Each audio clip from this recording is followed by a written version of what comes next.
السلام عليكم ورحمة الله وبركاته. دمان أصحاب تكلمك أقوم جود. maanta halkan waxaan idinku soo gudbin doonaa xalqadii labaad ee barnaamijka dhacdooyin. xalqadan maanta waxay ku saabsan tahay dhacdooyinkii siyaasi ee dhacay bisha May. Kusoo dhawaada. Usheeg dadweynaha. Usheeg dadweynaha. Usheeg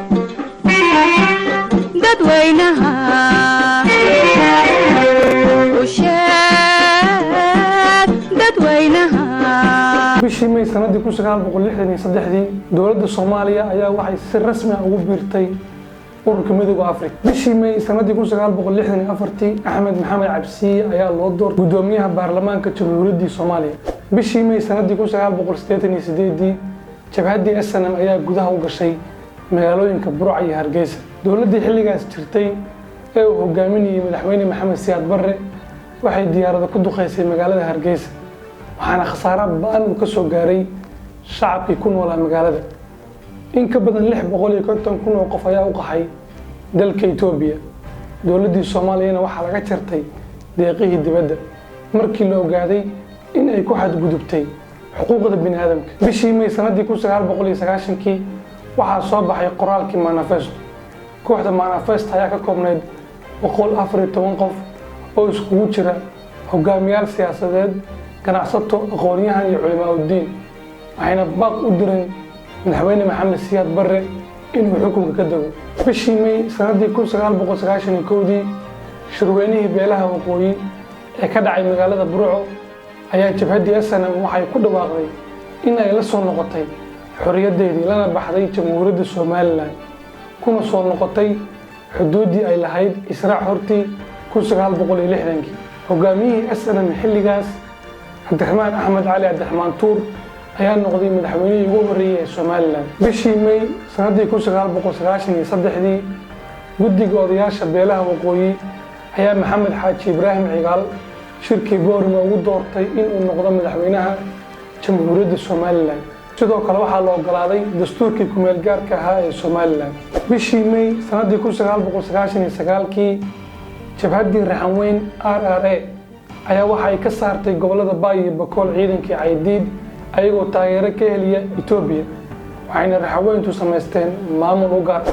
bishii May sanadii 2000 dalka Jabuuti iyo goboleedka Igaad ayaa isku raacay in la qabto shirweynadii heshiisiin Soomaaliyeed laguna qabto magaalada Carta ee dalka Jabuuti. bishii May sanadii 2002 madaxweynihii hore ee Soomaaliland Maxamed Xaaji Ibraahim Cigaal ayaa ku geeriyooday isbitaal ku yaal dalka Koonfur Afrika. ku-xigeenkiisii Daahir Yaale Kaahin ayaa la wareegay jagadii madaxweynaha.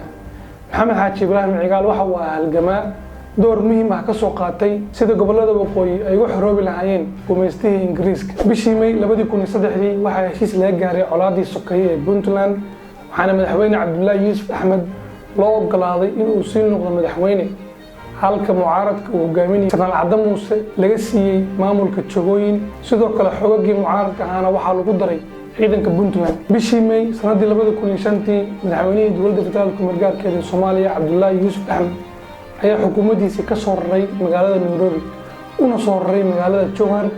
xilligaas magaalada Muqdisho waxaa ka jiray amni darro aad u daran. bishii May sanadii 2008 jamciyadda qaramada midoobay ayaa isku raacay in maraakiib dagaal loo diro xeebaha Soomaaliya si wax looga qabto burcadbadeedda. bishii May sanadii 2010 Shariif Xasan Sheekh Aadan ayaa loo doortay gudoomiyaha baarlamaanka dowladda federaalka margaarkeeda Soomaaliya.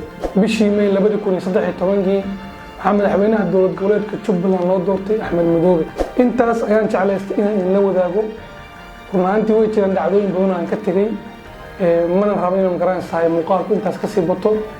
aad iyo aad ba ugu mahadsantihiin. insha Allah waa nooy mawduucan mawduuciga dirutoosa oo kaca qolada naga tira iska tuura heriyada oo la tartama adduunyada oo yaan danaysteeno talin oo